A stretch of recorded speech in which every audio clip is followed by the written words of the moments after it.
बंधू यांनी आपल्या समोर मस्त भाषण केलं. असे अक्षयदादा बच्चन, चेतनभाऊ गांगुर्डे,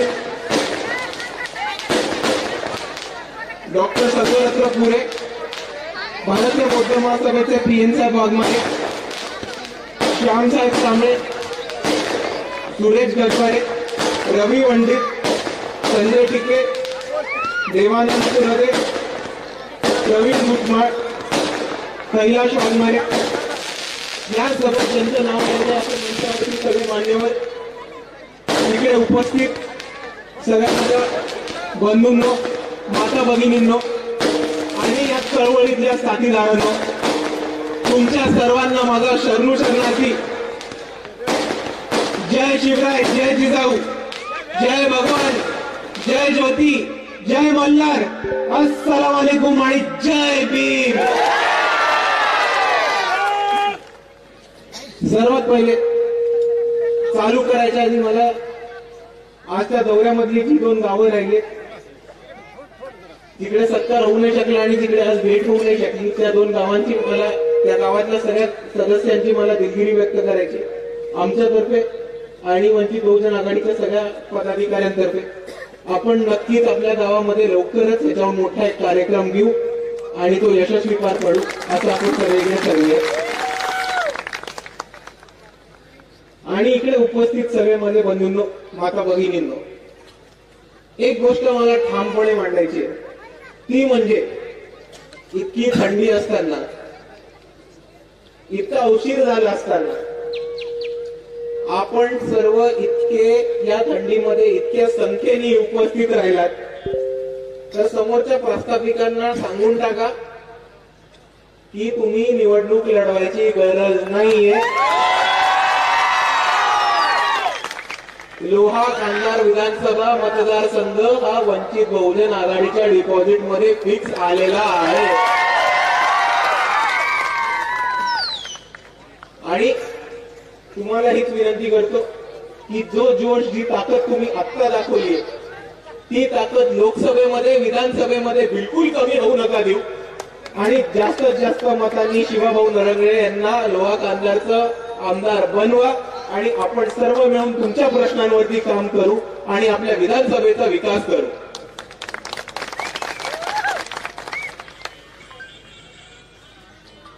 मित्रांनो, आपण सगळ्यांनी टीव्हीवरती बघितलं असेल, बातम्यांमध्ये बघितलं असेल, आपल्या टीव्हीवरती चालतं ना हास्य जत्रा किंवा कॉमेडी सर्कस. आवाज नाही येत? आवाज येतोय? आपल्या टीव्हीवरती दिसत असेल हास्य जत्रा किंवा कॉमेडी सर्कस. त्या प्रकारचा एक प्रकार इकडच्या भाजपवाल्यांनी सुरू केलाय आणि त्याला ते म्हणतात पार्लमेंट. गोष्ट आहे तुला, आज सगळ्यात कालपासून भाजपवाल्यांनी नवीन एक युक्ती चालू केली की पार्लमेंटमध्ये जे स्पीकर असतात त्यांच्या मागे 2 फोटो असतात.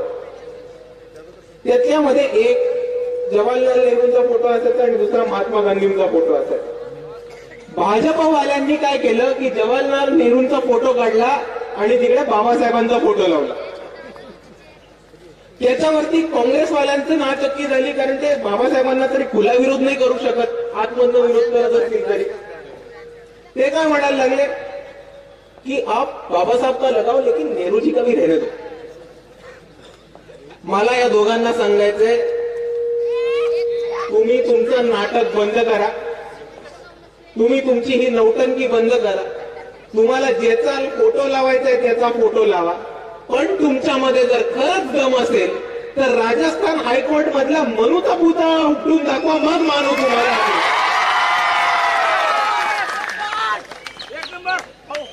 आणि हीच सर्कस याच पद्धतीने चालू राहिली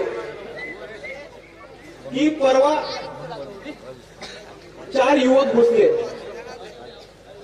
आणि त्यांनी नारे लावले, क्रांतीचे नारे लावले, इन्कलाबसाठी नारे लावले आणि तिकडच्या काही सिक्युरिटीची असते ना पार्लमेंटची सिक्युरिटी, याच्या आधीच भाजपच्या खासदारांनी त्यांना पकडून मारायला सुरुवात केली. तर ह्याच्यावरनं बरेच प्रश्न उपस्थित होतात. एक प्रश्न हा उपस्थित होतो की पार्लमेंटची सिक्युरिटी करत काय होती नेमकी त्यावेळेस. आणि त्याच्यावरनं दुसरा प्रश्न उपस्थित होतो की जर पार्लमेंटमध्ये घुसलेल्या घुसखोरांना मारायचं होतं म्हणूनच एवढे क्रिमिनल रेकॉर्ड असलेल्या उमेदवारांना भाजपने तिकीट दिली बहुतेक, आणि पार्लमेंटमध्ये घुसून या तरुणांनी केलं काय तर नारे लावले, स्वतःच्या मागण्या प्रस्तुत केल्या. आणि हे सगळं चालत असताना बाहेर मीडिया अजून एक वेगळं नाटक करत होते. तर नक्की झालं काय होतं, 4 तरुण पार्लमेंटच्या आवारात आले, लोकसभेमध्ये घुसले, संसदामध्ये घुसले. त्यांनी गॅसचा बॉम्ब असतो तो गॅसचा बॉम्ब तिकडे फोडला आणि स्वतःचे नारे लावायला लागले. त्यानंतर त्या तरुणांचं व्हायचं ते व्हायचंय. ज्या भाजपाच्या खासदारांनी त्या तरुणांना पासेस दिले लोकसभेमध्ये शिरायचे, संसदेमध्ये शिरायचे, त्यांच्यावरती तर काही कारवाई नाही झाली. पण कारवाई झाली तर इतर सगळ्या आमदारांवरती आणि खासदारांवरती ज्यांनी त्याच्यावरती प्रश्न उचलले. आणि ह्यासाठी आम्ही मानतो की जर तुम्ही लोकांना निवडून दिलेल्या लोकप्रतिनिधींना तुम्ही सस्पेंड करत असाल, निलंबित करत असाल, महत्वाचा बिल यायच्या आधी, महत्वाचे मुद्दे मांडण्याच्या आधी, तर आपण बाबासाहेबांनी दिलेली लोकशाही मोडीत काढत आहात. आणि त्याच्यासाठी आज आपल्याला उभं राहायचंय आणि लढायचंय. कारण हे भाजप भारत देशाचं संविधान आणि इकडची लोकशाही नष्ट करायला निघालीये. आणि त्यांना आपण सांगूयात की जोपर्यंत इकडचा वंचित उभा राहतोय तोपर्यंत तुम्ही आमच्या संविधानाची आणि लोकशाहीचं काहीही वागणूक करू शकणार नाही. पण आपण समजून घेऊयात की त्या हल्ला झाला त्याच्यानंतर झालं काय. त्याच्यानंतर जो बॉम्ब असतो ना, स्मोक बॉम्ब, धुराचा बॉम्ब, गॅस बॉम्ब जो आतमध्ये फोडला, तो कसा तरी मीडियाच्या हातात आला. मीडियाचे 4 प्रतिनिधी, आपण टीव्ही 9चा जाऊन व्हिडिओ बघू शकता, मीडियाचे 4 प्रतिनिधी तो बॉम्ब घेऊन बाहेर, जे पार्लमेंटच्या बाहेर गार्डन आहे तिकडे कॅच खेळत बसले. आता ह्या लोकांना मला 2 प्रश्न विचारायचे की आपल्या देशाची सुरक्षता इतकी कमजोर केली आहे का नरेंद्र मोदींनी की आपल्या पार्लमेंटमध्ये, संसदेमध्ये जिथे प्रधानमंत्री बसतात, जिथे सगळे निवडून आलेले सदस्य जातात, तिकडे 4 तरुण सहजपणे घुसू शकतात. आणि तो जो बॉम्ब आहे तो बॉम्ब तिकडे न राहता सुरक्षेसाठी, इन्क्वायरीसाठी न घेता बाहेर पत्रकारांच्या हातात लागतो. तर सर्वात पहिले आपण हे समजून घ्यायचं की षडयंत्र कसं रचलं जातं आणि त्याचं काय होतं. आता सपोज मला सांगा, इकडच्या पोलीस स्टेशनमध्ये जरी कोणी सुताई बॉम्ब पडला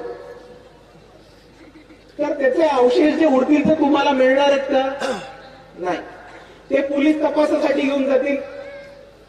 पण 4 पत्रकार तो बॉम्ब जो संसदेच्या आतमध्ये सापडला ते घेऊन संसदेच्या बाहेरच्या गार्डन मध्ये जेव्हा पकडापकडी खेळतात तेव्हा आपल्याला एक गंभीर समजून घ्यायचंय की हा मीडियाला दिलेला इकडच्या सरकारने पेरलेला एक डाव आहे आणि आपण त्याच्यात फसणार नाही.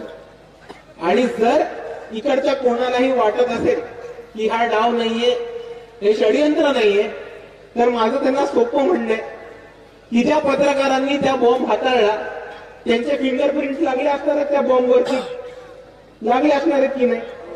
मग दिल्ली पोलिसांनी सर्वात पहिले त्यांना चौकशीसाठी आत टाका.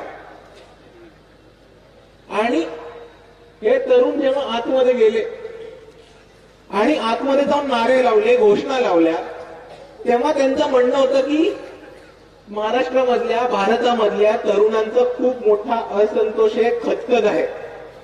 आणि ती खतखत का नसणार तरुणांची? तुम्ही गेल्या 5-10 वर्षात काय झाले ते समजून घ्या. जर आपण शिक्षणाचा मुद्दा घेतला तर इकडे जिल्हा परिषदेच्या शाळा, ग्रामपंचायतीच्या शाळा एक सरकार बंद करते. 4 जिल्हा परिषदेच्या शाळा बंद करून एक मध्यवर्ती जिल्हा परिषदेची शाळा उभं करायचं चाललंय. ते पण एका प्रायव्हेट कंपनीला देऊन 9 महिन्याच्या कॉन्ट्रॅक्टवर. 9 महिन्याच्या कॉन्ट्रॅक्टवर शाळा चालते कधी? 1 वर्ष पास झालं, पुढच्या वर्षी काय करायचं? अरे तुमच्या पंतप्रधानांकडे नसतील डिग्री, आम्हाला तरी आमच्या डिग्री हव्यात की नाही? त्याच बाजूनी महाज्योतीचे विद्यार्थी असतील, सारथीचे विद्यार्थी असतील, पार्टीचे विद्यार्थी असतील, या संस्थांचं फंडिंग थांबवलंय. पोरांच्या शिष्यवृत्त्या मिळत नाहीये. स्पर्धा परीक्षांच्या फिया वाढून ठेवल्या की पोरांना अपेअर होता नाही येते, परीक्षेचे पैसे भरता नाही येते. पैसे भरले जमा करून तर ते पेपर यायच्या आधीच पेपरचे फुटे होते. दुसऱ्या बाजूला जी पोरं स्पर्धा परीक्षेची तयारी करत होती त्यांच्या पायावरती दोंडा मारला कंत्राटीकरांचा नवीन बूथ घेऊन. तर दुसऱ्या बाजूला आपण विचार करा, काहीतरी करून जुगाड करून धक्का मारून पोरगा शिकला, त्यांनी डिग्री मिळवली. आता शिकलेल्या पोरांना तरुणांनी मला इकडे उत्तर द्यावं की तुम्ही शिक्षण घेतल्यानंतर तुम्हाला गॅरंटी आहे की तुम्हाला नोकरी मिळणार आहे का? हा तरुणांच्या समोरचा सर्वात मोठा दुसरा प्रश्न आहे की शिक्षण तर पूर्ण करू पण त्याच्यानंतर नोकरी मिळणार आहे की नाही तेच कोणाला ठाऊक नाही. या सरकारी शासकीय नोकऱ्या इकडच्या वंचितांना मिळत होत्या. एका शेतकऱ्याचा पोरगा, एका गोरगरिबाचा पोरगा, एका कष्टकरी समाजातून येणाऱ्याचा पोरगा मेहनत करून दिवस रात्र अभ्यास करून शिकायचा की तो सरकारी अफसर होऊ शकेल, शासकीय नोकरी घेऊ शकेल. पण कंत्राटीकरणाने काय केलं की ह्या सगळ्या सरकारच्या नोकऱ्या गेल्या कॉन्ट्रॅक्टवरती. आणि कॉन्ट्रॅक्ट कोणाला मिळणार आहे? खासदाराच्या पोराला, आमदाराच्या भावाला. आणि आपल्या हातात काय येणार आहे? काही नाही. आणि म्हणून मित्रांनो, आपण सर्वांनी समजून घेऊयात की आज आपल्याला शिक्षणाचा मार्ग एका बाजूने बंद केला जातोय आणि दुसऱ्या बाजूला शिक्षण घेतल्यावर आपल्याकडे नोकरी नाहीये आणि आपल्या विकासाच्या संधी आपल्या हातातून हिरावून घेतल्या जात आहेत. आणि हे षडयंत्र कशासाठी करतायत? तर परत एका अर्थाने आपल्या डोक्यावरती आधुनिक जातीवाद लावण्यासाठी, 21व्या शतकातली मनुस्मृती आपल्या डोक्यावर लादण्यासाठी की वंचितांच्या विकासाचे जे साधनं होती, शिक्षण आणि त्याच्यानंतर येणाऱ्या नोकऱ्या, याच आपल्या हातातनं काढून घेतल्यात. कारण इकडच्या मनुवाद्यांना, इकडच्या प्रस्थापितांना आपल्याला वंचितच ठेवायचंय आणि इकडची सत्तेची तिजोरी, सरकारची तिजोरी, विकासाचे रस्ते, उत्पन्नाची साधनं, शेती, फॅक्टरी, शिक्षण संस्था, साखर संस्था, या सगळ्या प्रस्थापितांना त्यांच्याकडेच ठेवायचे.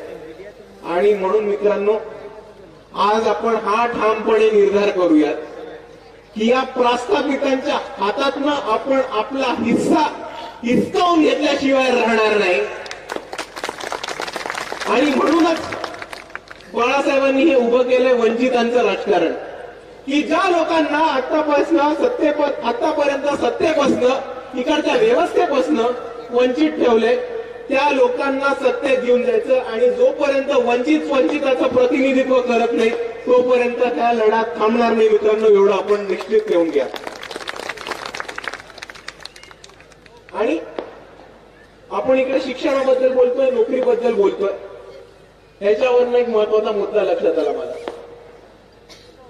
आपण इकडे शिक्षणाबद्दल आणि नोकरीसाठी लढतोय, अजून कोणतरी या महाराष्ट्रामध्ये शिक्षण आणि नोकरीसाठी लढतोय.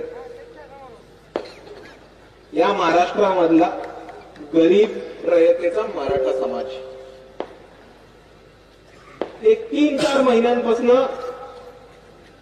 शैक्षणिक आरक्षण आणि नोकरीमध्ये आरक्षण याच्यासाठी महाराष्ट्रभर त्यांच्या सभा होत आहेत. मोठा प्रतिसाद मिळतोय. एक व्यक्ती उपोषणावरती बरेच दिवस बसलेत. पण या मराठा बांधवांना मला एक गोष्ट सांगायची आहे आणि मराठा बांधवांनी ह्या गोष्टीकडे खास करून ध्यान द्यायला पाहिजे की भावांनो, तुम्ही परिस्थिती समजून घ्या. 2 महिने झाले, 4 महिने झालेत आता की आपण आंदोलन छेडलंय. आपण एक महाराष्ट्रामध्ये एक मोठं आंदोलन उभं केलंय नोकरीमध्ये आरक्षणासाठी आणि शिक्षणामध्ये आरक्षणासाठी. आणि त्याच बाजूला मराठा समाजातले एक दिग्गज नेते, जे आपल्या महाराष्ट्राचे दुसरे उपमुख्यमंत्री आहेत, अजितदादा पवार, ते म्हणतात की पीएचडी करून इकडची पोरं काय दिवे लावतील. तर मराठा बांधवांनी खास करून हे समजून घेतलं पाहिजे की त्यांनी असं स्टेटमेंट करणं, त्यांनी असं विधान करणं, ते पण विधानसभेमध्ये तुमचं एवढं मोठं आरक्षणाची लढाई चालू असताना, ते पण शिक्षणाच्या आरक्षणामध्ये, हे वक्तव्य तुमच्या आंदोलनाची गांभीर्य काढणारं वक्तव्य आणि तुमच्या आंदोलनावरती मजा उडवणारं हे वक्तव्य, आणि हे तुम्ही गंभीरपणे घेतलं पाहिजे असं मी सगळ्यांसमोर मांडतो. दुसऱ्याच बाजूला मराठा समाज आंदोलन करत आहे आणि भाजपचं दुसऱ्या बाजूला एक षडयंत्र लगेच चालू होतं की दोन समाजांमध्ये, दोन जातींमध्ये लगेच भांडणं लावून द्यायची आणि त्याच्यावरती सत्ता काबूल करायची.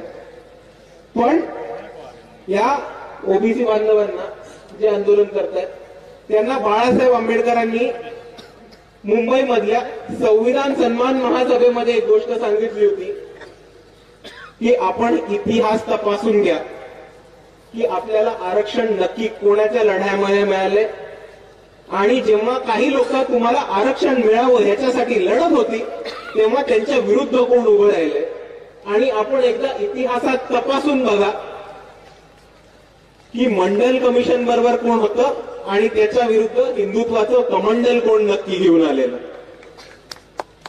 त्या वक्तव्यावरती काही बहुजन नेते हे म्हणाले की इतिहासात जाऊन काय करणार आहेत, इतिहास कशाला बघायचा आता. तर ह्याच्यावरती बाबासाहेबांचं एक खास वाक्य होतं, those who can never understand history can never write history.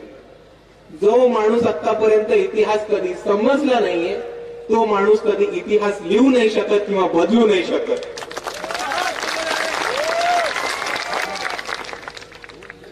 आणि ह्याच दृष्टिकोनातून मला आपल्या सर्वांसमोर मांडायचे की मंडल कमिशनच्या सूचना मान्य करा, मंडल आयोगाच्या सूचना मान्य करा. हा लढा व्हीपी सिंगांनी सुरू केला होता आणि त्या व्हीपी सिंगांना महाराष्ट्रामध्ये आणणं, महाराष्ट्रामधल्या बहुजनांची परिस्थिती काय आहे ती समजून दाखवणं, महाराष्ट्रामधल्या दिग्गज बहुजन नेत्यांची भेट करून देणं आणि महाराष्ट्रामधनं मंडल कमिशन लागू हो या लढ्याला पाठिंबा दिला तो फक्त आणि फक्त बाळासाहेब आंबेडकरांनी. आणि तेव्हा विरोधात कोण आलेलं होतं, इकडचं भाजप.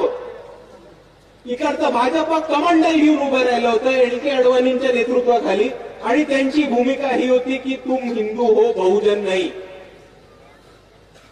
हो मित्रांनो, मान्य आपण हिंदू आहोत, बहुजन आहोत, पण बहुजन पण आहोत ना. आपल्याला जे आरक्षण मिळालं ते आपल्याला आपल्या जातीच्या दाखल्यावरती मिळाले, धर्मांच्या दाखल्यावरती नाही. हे बहुजन बांधवांनी ठामपणे लक्षात घेतलं पाहिजे. आणि जोपर्यंत इकडचा बहुजन बांधव बहुजन ही आयडेंटिटी घेऊन, ही विचारधारा घेऊन जोपर्यंत इकडे उभा राहत नाही तोपर्यंत हिंदुत्वाचं विष इकडचं आरएसएस वाले, भाजप वाले आणि ते नागपूरचे अर्धी चड्डी वाले प्रत्येक गावामध्ये. आणि जर आपल्याला ते विष थांबवायचं असेल, जर आपल्याला आपला लढा, बहुजनांचा लढा उभा करायचा असेल तर इकडच्या प्रत्येक बहुजन बांधवांनी बहुजन म्हणून उभं राहिलं पाहिजे आणि या वंचिताच्या लढ्यामध्ये साथ दिली पाहिजे. कारण तुम्हाला एक गोष्ट सांगतो,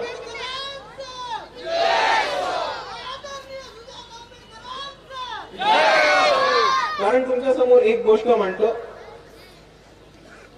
आम्ही बहुजनांना आरक्षण मिळवण्याच्या लढ्यामध्ये होतो आणि बहुजनांचं आरक्षण कोणी हिनवून घेणार नाही या लढ्यामध्ये पण आम्हीच आहोत.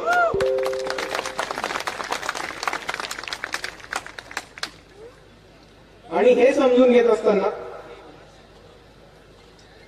आपण सर्वांनी एक गोष्ट लक्षात घेतली पाहिजे की इकडे काही लोक, सवर्ण लोक असतात ना, डिश टीव्ही अँटीनावाली लोक, ही लोक म्हणतात की हे सगळं ठीक आहे पण आरक्षण कशाला पाहिजे. तर मित्रांनो, विषय लक्षात घेऊन जा, ही जी लोक आहेत ही 20% जास्त नाहीये त्या देशामध्ये. आणि इकडचे 20% लोक रडू राहिले की 80% समाजाला 50% कसं मिळतंय. अरे पण तुमच्या बापाने इतके वर्ष देश लुटून खाल्ला त्याचं काय. आणि म्हणून बाळासाहेब आंबेडकर प्रत्येक ठिकाणी हीच ठामपणे भूमिका मांडतात की गरीब रयतेंच्या मराठ्यांना बहुजनांच्या आरक्षणाला हात न लावू देता आरक्षण हे वंचित बहुजन आघाडी आणि बाळासाहेबच मिळवून देणार आहेत. बहुजनांच्या ताटाला हात न लावू देता मराठ्यांसाठी वेगळं ताट हे मांडू शकणारे फक्त बाळासाहेब आहेत. आणि मी यावेळेस तुमच्या माध्यमातून सगळ्यांना विनंती करतो की ज्या माणसाकडे ही दोन वेगवेगळी ताटं टेबलावरती मांडायचा फॉर्म्युला आहे याच माणसाला आपण यावेळेस सत्तेमध्ये पाठवायचं आणि अजून कोणाला नाही.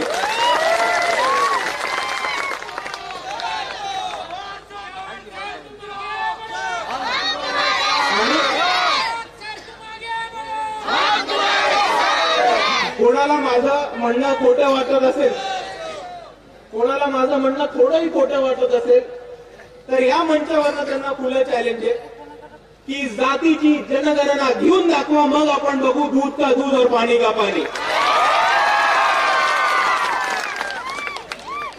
काँग्रेस असेल, भाजपा असेल, इतर कोणताही पक्ष असेल, ज्यांच्याकडे कोणत्याही राज्याची सत्ता आहे त्यांनी त्या राज्यामध्ये जातीची जनगणना कास्ट सेन्सस हे घेऊन दाखवावं आणि मग आपल्याला कळेल की कोण रडतंय, कोण खुशाले आणि कोणी कोणाच्या बापाचं किती खाल्लंय. आणि हेच चालू असताना दोन जातींमध्ये, दोन समाजांमध्ये दंगलीचं वातावरण, दोन धर्मांमध्ये तिढा निर्माण करून राजकारण चालू असताना एक आपले अजून एक दिल्लीचे महान व्यक्ती आहेत, ते निघाले भारतभर फिरायला आणि ते म्हटले हम इस यात्रा को कहेंगे भारत जोडो यात्रा. एक सोपी गोष्ट आहे आणि तुम्ही मला सांगा हे शक्य आहे की नाही की जाती तोडण्याच्या आधी भारत जोडणं हे शक्य आहे की नाही. तर नाही. भारत जोड़ने के लिए पहले जाति तोड़ना पड़ता है और जाति व्यवस्था तोड़ना है तो उसके लिए अंबेडकरवाद और बाबा साहब को अपनाना पड़ता है.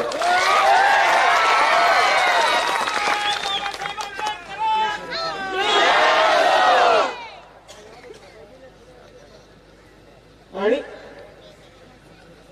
म्हणून ह्या मंचावरनं मी तुमच्या सर्वांना सांगतो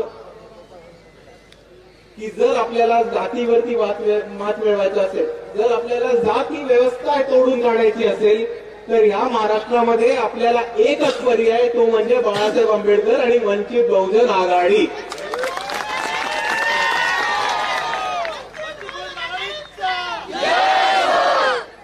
आणि म्हणून या काँग्रेसवाल्यांना सांगतो कि अभी तक मौका है, साथ में आ जाओ. आम्ही तुम्हाला प्रस्ताव पाठवले. मल्लिकार्जुन खरगेंना एक पत्र दिले.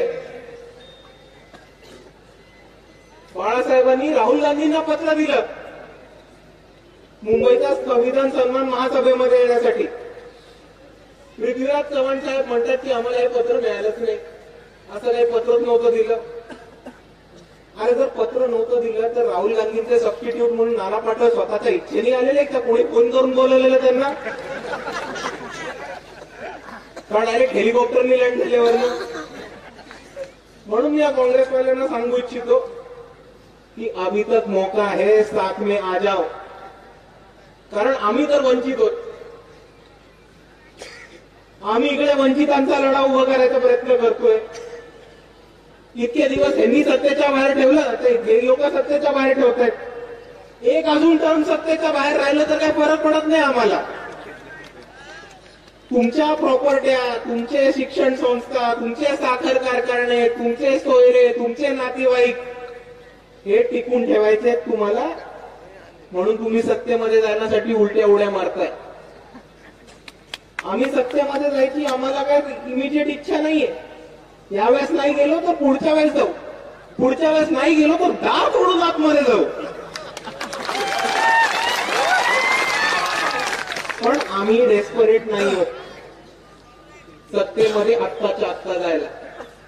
तुमच्या पक्षाची अवस्था 2 टर्म सत्ता गेल्यानंतर काय होती ती अख्ख्या भारताने बघितलेली आहे. म्हणून परत एकदा म्हणतो, मौका आहे, साथ में आ जाओ.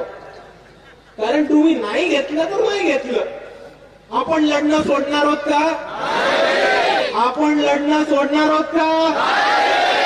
म्हणून मी इकडे म्हणतो की आपण तर लढणं सोडणार नाही आहोत. आणि जसं चेतन दादा म्हणाले की साताऱ्याच्या सभेमध्ये, सांगलीच्या सभेमध्ये, सटाण्याच्या सभेमध्ये, धुळ्याच्या सभेमध्ये, आजच्या आपल्या लोह्याच्या सभेमध्ये, मुंबईच्या संविधान सन्मान महासभेमध्ये, अकोल्याच्या धम्म मेळाव्यामध्ये वंचित बहुजन आघाडीने परत एकदा तिची ताकद दाखवूनच दिलेली आहे. आणि तुम्ही परत जमाला घेतलं नाही तरी आम्ही लढणं सोडणार नाही.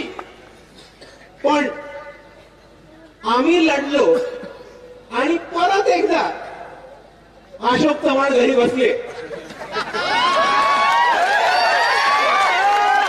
सुशील कुमार शिंदे घरी बसले, अमुक घरी बसले, पृथ्वीराज चव्हाण घरी बसले, 15-20 खासदार, 25-30 आमदार घरी बसले, तर आमच्याकडे रडत यायचं नाही.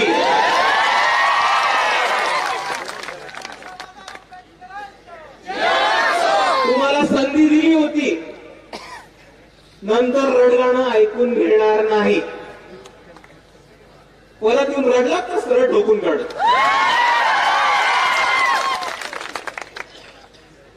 आणि हेच सगळं चालू असताना राहुल गांधी अजून एक वक्तव्य करतात की वो नफरत के बाजार में एक मोहब्बत का दुकान खोलना चाहते हैं. ते म्हटले की ते हे दुकान छत्तीसगड मध्ये जाऊन उघडतील, मध्य प्रदेश मध्ये जाऊन उघडतील, मिझोराम मध्ये जाऊन उघडतील, राजस्थान मध्ये उघडतील आणि आंध्र प्रदेश मध्ये उघडतील, सॉरी तेलंगणामध्ये उघडतील. ते दुकान छत्तीसगड मध्ये तर उघडलं नाही, असलेलं दुकान बंद झालं. राजस्थान मध्ये दुकान उघडलं नाही, असलेलं दुकान बंद झालं. मिझोराम मध्ये दुकान उघडलं नाही, मध्य प्रदेश मध्ये दुकान उघडलं नाही. दुकान उघडलं कुठे?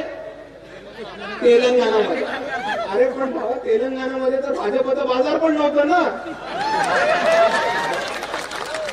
बाजार तर तिकडे बीआरएस आणि एमआयएमचं होतं.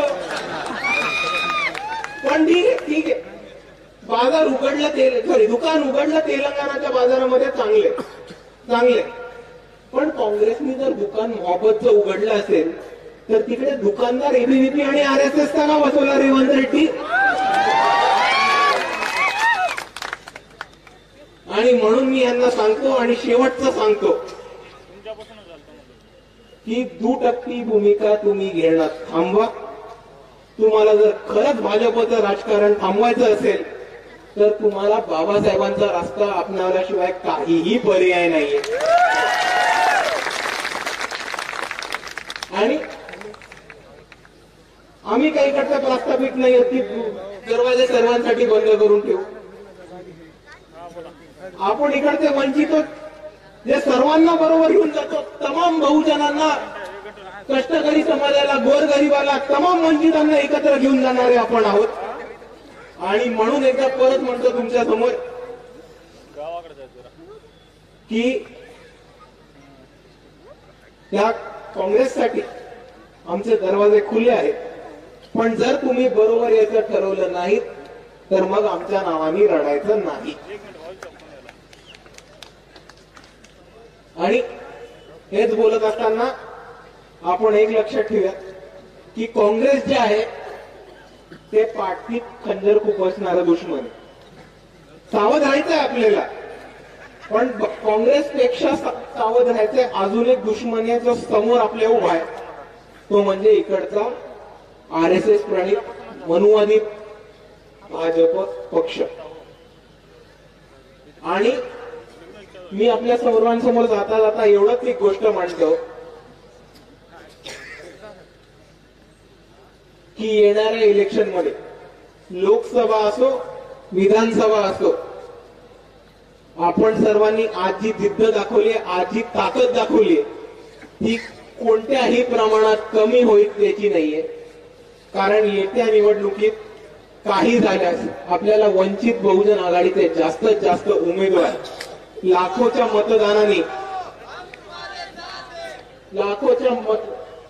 मतदानाने निवडून आणून द्यायचे. आणि इकडची जी भाजप आहे, RSS आहे, त्यांच्या बरोबर जे अंबाजे गुरुजी आहेत, त्याचबरोबर त्यांचे जितके पण RSSच्या खालती चालणाऱ्या जितक्या पण हिंदुत्ववादी संघटना आहेत, त्या सगळ्यांचा माज उतरून आपल्याला वंचितांची सत्ता या महाराष्ट्रामध्ये आणायची. आणि जोपर्यंत आपण महाराष्ट्रामध्ये वंचितांची सत्ता आणत नाही तोपर्यंत आपण ही लढाई थांबवणार नाही आहोत. एवढंच म्हणून मी आपल्या समोर थांबतो. जय भीम, जय भारत. सत्ता होत आहे, आपण लवकर